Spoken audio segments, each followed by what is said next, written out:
Welcome to Murder, She Read, a 48-hour readathon hosted by Alexandra Rosalind and Olivia Reads a Latte. The goal this weekend is simple: read as many mystery and thriller books as physically possible. I have personally scoured my shelves and pulled out all of the books that contain some kind of murder. My goal this weekend would be to read at least 2 books. I also have a bunch of ebooks and audiobooks to choose from, and so I figured that I have plenty of options to choose from for this weekend. However, we're going to start with A Murderous Relation by Deanna Raybourn. So this is book 5 in the Veronica Speedwell series, which, as you guys may know, is one of my all-time favorites now. The last book in the series, the book 4, was one of my favorite books of 2022, and I am so incredibly excited to dive into this one, especially after the events of the last book. This one is taking place in autumn in London of 1888, and I think we're going to meet Jack the Ripper. I am so incredibly excited for this. I have the audiobook that I can also listen to while I follow along in my physical copy, and I think right now the first thing that we're going to do is catch up on the reading sprints that I missed this morning and get started with our book. We're also going to start the timer because yes, I am behind on the readathon already. It started at 11 a.m. this morning, but because I was working, I couldn't join then. So we're going to be starting the readathon whenever I start my timer and read for a full 48-hour period. So let's get started.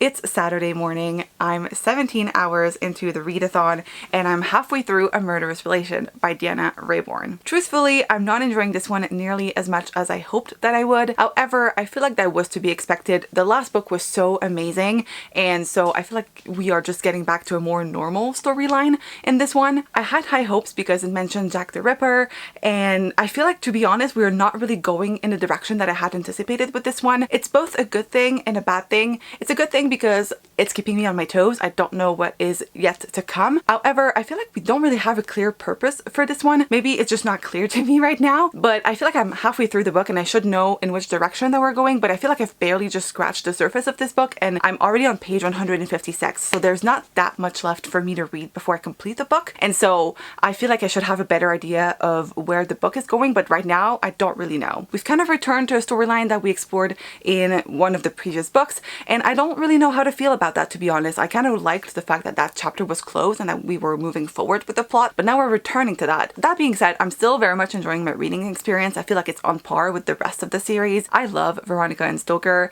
I am just obsessed with them. I love them to pieces, and I feel like in this book we are exploring a new development in their relationship. We had reached a culmination in book 4, and now that the dust has settled, we're kind of moving forward with something a little bit different than we've had in the past with these two, and I love the direction that their relationship is going in. I love the dynamics between them. Like, their banter is my favorite part of this whole book, and so I am very much enjoying that. Now, that being said, I need to get back into reading. I have a feeling that I could finish this one this morning because I have about, I think it's 3 hours left of the audiobook to listen to, and because it is like 9:30 in the morning, I feel like I could finish that before lunch, and then after lunch we could start a new book. So I'm gonna get back to my book and I'll get back once I have finished to give you my final thoughts.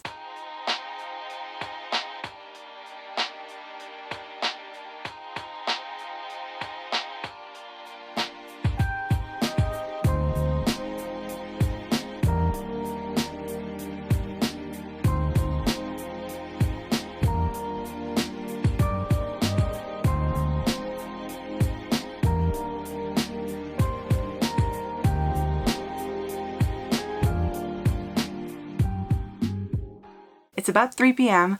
We're about 22 hours into the readathon. My phone is on the charger, so I can't really see exactly where I'm at. However, I have just finished reading A Murderous Relation by Deanna Raybourn. Now, I know it took me a little bit longer than I had anticipated to finish this book. It's not because this wasn't interesting. It's just that I decided to also watch some YouTube videos while I was reading. So I would read for a specific amount of time, and then I would stop and watch a YouTube video and then get back into reading, and so on and so forth. So it took me more time in the end to complete the book than I had first anticipated. That being said, I don't think I have much more to add to what I already mentioned before about this book, meaning that I feel like what makes it not as great as a book for me than the other previous two, I guess, is the fact that this lacked a thread. I feel like plot-wise, this was just very all over the place. I like the fact that the other books have like a clear direction that they're going in, but this one was just, there was never any purpose to the story. I felt like the characters were just being thrown into situations, but with no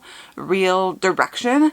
I don't know how to explain it. I feel like with the rest of the series, each book has like one mystery that we're trying to solve. And in this one, it's like nothing is really happening, but at the same time there are so many things going on. I feel like it's hard to talk about this without spoiling it, but overall, like, this was fine. I think I would say it's one of my least favorite in the series so far. It's probably a 4 stars for me in terms of like ratings. I like the dynamic between Veronica and Stoker, and I'm very excited to continue on with the series, but I feel like the plot in this one was just, it left something to be desired compared to the rest of the series so far. So it was fun. I'm glad that I listened to the audiobook for this. Like, I love the audiobooks for these. If you're going to pick this series up, which I would highly recommend, the audiobooks are just amazing. They really elevate the reading experience for me, and I'm really glad that I listened to this one again. I already have the audiobook for the next book if I wanted to continue that way. However, now I think I'm going to take a break. I feel sleepy, to be honest. I don't think I want to read anymore, at least for a little bit. So I'm thinking I kind of want to watch something. I have been on a Brooklyn Nine-Nine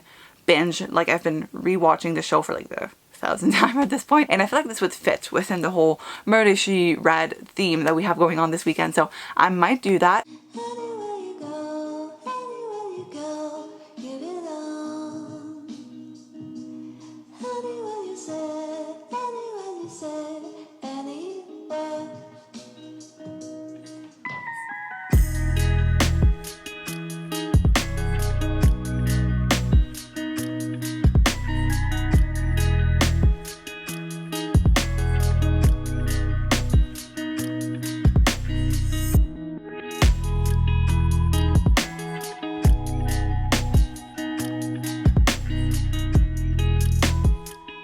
Okay, so we are now officially 28 hours into the readathon, which means that we have about 20 hours left. I have started reading Dial A for Aunties by Jessie Q. Sutanto, and I am low-key obsessed with this book. If I had to describe it, I would say it's a comedy with a side of murder. It's so hilarious. There's a little bit of romance in it as well, and so far I'm just like absolutely loving it. It's funny, it's lighthearted, it's also a little bit tense. I'm loving it. It could easily become a 5-star read for me. I'm so glad that I decided to pick this up because so far we're off to a great start. Now, I don't know if I want to continue reading my book or if I want to just maybe chill out in bed and watch a couple of episodes of Brooklyn Nine-Nine before I head off to bed. It's about 9 o'clock, so usually it's still early for a Saturday. Usually I would stay up a little bit longer, but I'm starting to feel a bit tired and I don't want to burn myself out reading. I feel like with 48-hour readathons or even like just reading challenges in general, I always try to go above and beyond, but I end up like losing myself in the process. Like, I'm not taking care of myself and I end up being burnt out by the end of it, and I don't want that to happen with this readathon specifically. So I don't know if I want to continue reading because I'm really enjoying my book or if I will end up watching something, but either way I will catch you guys up in the morning.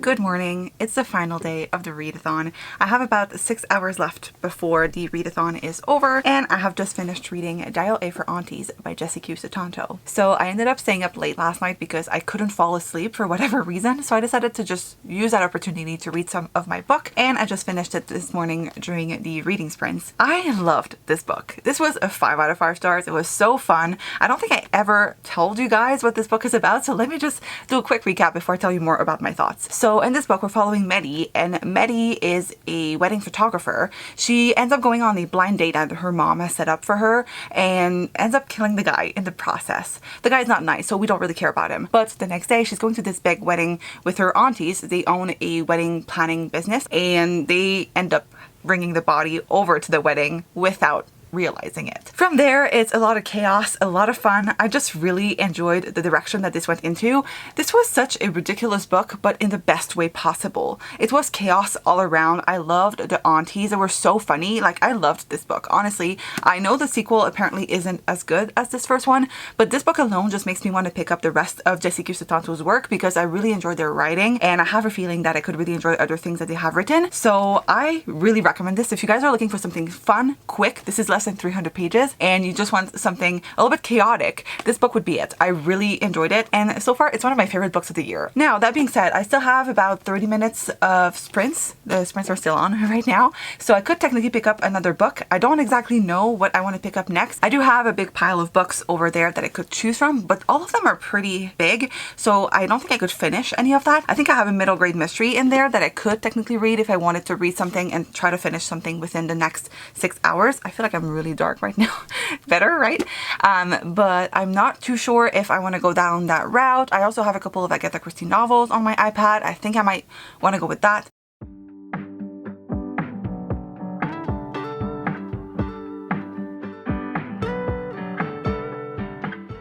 Alright, it's 3 p.m. I just got back from the gym, so excuse my appearance. I took a shower and I'm still a bit red-faced from my workout. That being said, I have 1 hour left of the readathon, so I'm just going to attempt for the next hour to read as much of my book as possible. I am currently reading the ABC Murders by Agatha Christie. I am maybe 15% into it thus far, so for the next hour we're just going to try to power through the book. I'm probably not going to be able to finish it within 1 hour, but at the very least I can make quite a dent in it, so I'll update you guys once we have officially finished the readathon.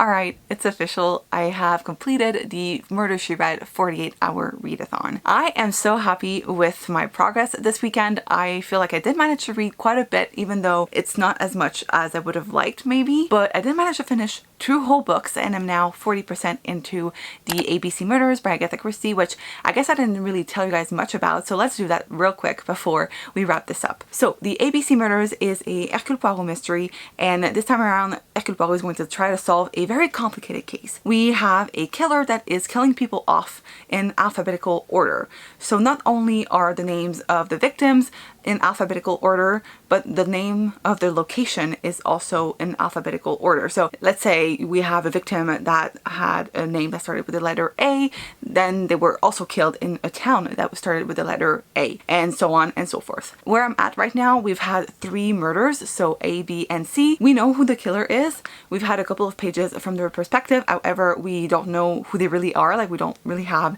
any clues as to their identity or like why they're doing this. So it's going to be interesting to see how Hercule Poirot is going to be solving this and to see what the motive behind these murders is. So I am curious enough to want to continue. I'll be honest, Agatha Christie is a very hit or miss author for me. I've only ever loved 2 books from her. I haven't really had a good experience with Agatha Christie's work thus far, and I have read quite a few of her books, so hopefully I'll enjoy this one more than I did other of her books in the past. It is said that this is one of her best books. So I guess that's it for this video. Thank you guys so much for watching. Thank you to Lexi and to Olivia for hosting this 48-hour readathon. I had so much fun, and I'll see you guys in my next one. Bye!